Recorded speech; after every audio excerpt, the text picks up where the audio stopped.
Hello guys, for today's video ay magplantita naman tayo. Ayan guys, yung sili na yan guys, ay tanggalin ko yan at ilipat ko doon sa paso ng kalamansi na yan. Ayan guys, pero mag-harvest muna ako bago ang lahat dahil sayang.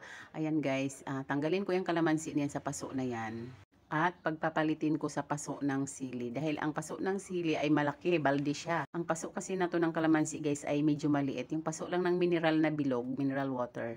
So ayan guys, gusto ko siyang palitan dahil nga payat siya na kalamansi. Pero lagi siya namumunga. Gusto ko lang siya na lumaki, medyo lumaki pa siya at para dumami pa ang bunga niya at para lumalaki din ang mga bunga niya pag gumanda siya. Dahan-dahan ko silang binungkal guys para matanggal yung lupa sa gilid. Para madali ko siyang mahila, matanggal ko siya, matanggal ang puno na may kasamang lupa.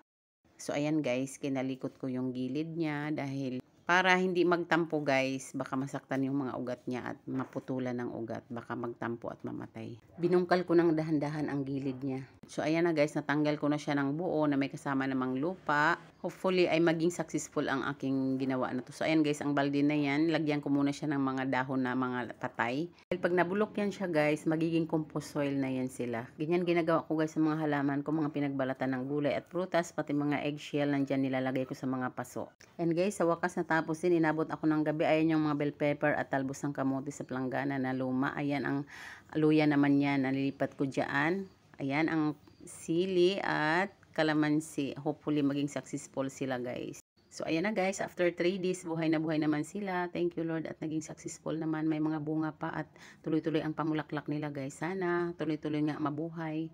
Ayan guys, ang ganda ng tubo nila. Sana magtuloy-tuloy nga sila at pinagtiyagaan ko yung takpan ng tela guys at payong pag tuwing tanghali na sobrang init. Kaya ayan, mabuti naman at buhay na buhay sila ngayon guys.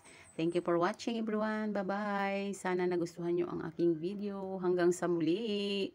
Please like, share, comment, and follow for more. Bye. God bless everyone. Happy Sunday. Ingat po tayong lahat. Bye-bye.